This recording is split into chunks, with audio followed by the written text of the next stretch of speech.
Hey, it's Becky here with The Creator in Me. Just wanting to get on and share our fancy smancy house that you see here. This is a first walkthrough of a double wide that we purchased in August 2018.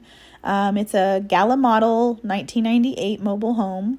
It is 26 feet by 80 feet, so it's quite long, good square footage, and it was a really good price. I think we ended up buying for $10,000. We were in a temporary living situation with my mother-in-law, and it was just a tiny house, 900 square feet, and we were just on top of each other, family of 7, and we got an opportunity to buy this double wide and move it onto some land that we are partnered up on with our pastor. And we were in marriage counseling going, oh my gosh, we're, self-employed. This is wearing on us. This, living in this tiny house, it's wearing on us. He said, go move you guys a double wide out there, the country way. So we kind of hawed. Well, this thing was so affordable, and I just saw a lot of potential. And I can't say I am not prideful to live in a double wide. I think you could make anything what you need it to be. And I joked, give me a cardboard box, we'll make it work, but that's kind of like what double wides can seem like sometimes, a big cardboard box. But anyway, I have great respect. It's been a great home. We've lived here now for a little over almost a year and a half. So again, we bought this double wide in August of 2018. It took us months and months to get it moved. Here you could see my husband preparing the land. This was at my sister's house. She rents the house that's right next to us, and we took the land behind her. And here we go, establishing our foundation. And honestly, we were in waiting. There was so much rain and so much crazy weather. The moving company couldn't move the double wide for months. So we did have a lot of time to prepare. These are my nieces and nephews. They're so cute. We prepared the footers and did everything in preparations for the double wide to be moved. Here it is. I think it was like January of 2018 or 19. Our local farmer, our neighbor, he let us tear through his fence. We had to go around a giant tree to get this double wide in place. Crazy situation, but God worked it all out. It took months to get it here, and there it was. We started right off with repairing the roof. We did pull the existing shingle roof off. We had a great gentleman from church that's good. He does pole barns and barn building. He came and did all of our roof and built our porches in our, what's it called? Carport.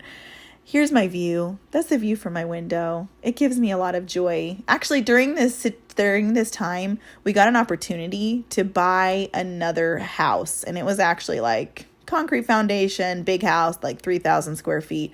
The investment was going to be much greater. It was kind of off a highway. You would have heard the road. There was just a lot of things. I was torn, but we just got this moved. And when I came in the house after it was settled and I saw the view from my chair where I knew I was going to put my chair in my master bedroom, I said, okay, Lord, I have peace. This is our spot. I'm going to go. We're moving forward. And here's our carport. It's a 2-car carport right off the back of our house. My gangly boy, he's so handsome. He was just, I guess, wanting to hang from the rafters. I don't know. I had to throw him in there because he's pretty cute. Here's it completed with roof on. We picked a nice dark gray roof. Our intentions are to paint the house a solid white, get a nice brick on the bottom, like a light brick, and then do nice wood shutters. That's down the road. We haven't even accomplished that far yet, but we did get our, carport and our roof lined for the front porch.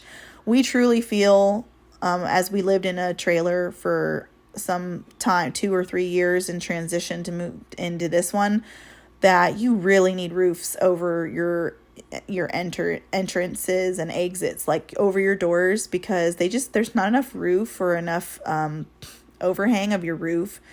We've always had moisture issues or water issues getting into that threshold of the doors. Anyway, Totally recommend it.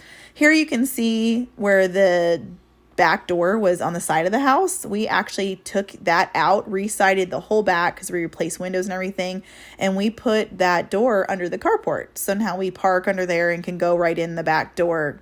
And there was a spell where it was kind of weird. It was all re-sided, as you can see here, and there's no windows cut. So it was super dark, kind of crazy. It was nice you see the windows all loaded up in the trailer there, to get all windows cut in and reset. We changed some windows. We did a lot of reconfiguring with a certain part of the house where that exterior door was. It was just this big open space. Down the road, I will share that, but we were able to make it into an office, an additional bath, and a laundry. So we now have 4 bedroom and 3 baths, and we also have an office. So they're not huge spaces. Our master is the biggest room of the house, but we love this home. That's a perfect size. We're a family of 7, 5 kids. Here you can see the new windows. They look so great. There was one window right there under the awning that didn't get replaced because it came the wrong size or something. But the house has served us great. And my husband is here trenching for the electrical and the water lines. We got a well dug. We could not get on local city water on this property. I guess the water lines they ran, we were not able to use their water line from the city, which, it was a blessing in disguise. We were really happy to have well water. Here's our kids watching the show. They loved seeing Dad run the equipment. We were blessed. We have friends who own a plumbing business in the area, and they blessed us so much, letting us use their equipment. We've been blessed all around. My mother-in-law helped us buy this place and get it settled. She loaned us the money for that. And we had friends and just a good support system. It was a fun adventure. It was nice for us to make a home for us, because so far we have renovated all the homes we've been in, but it was always with thought of to sell, get ready to sell. Like, we're going to make these spaces neutral to sell. So through that, I have learned to make staple things in my home fairly neutral and add accents or fun things in other areas. But I loved making decisions for this home. That was for us. That was probably my favorite. So here's our water, our wells being dug for water. It was kind of made me sweat because, man, they went 400 feet and it was kind of pricey, but overall we have great water, no sulfur. Here we are getting our rock in for our driveway.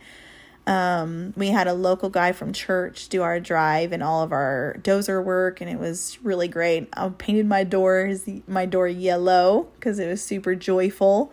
You can't see it very good here.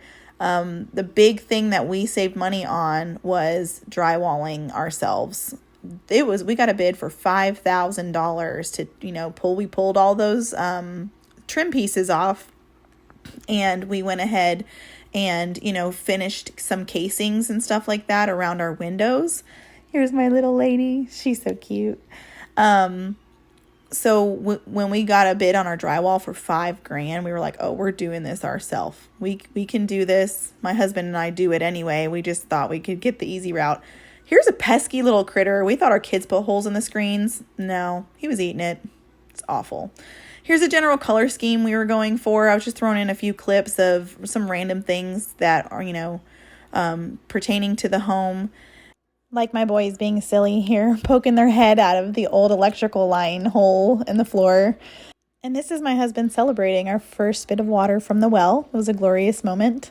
We look forward to sharing the rest of our glorious moments with you all again soon.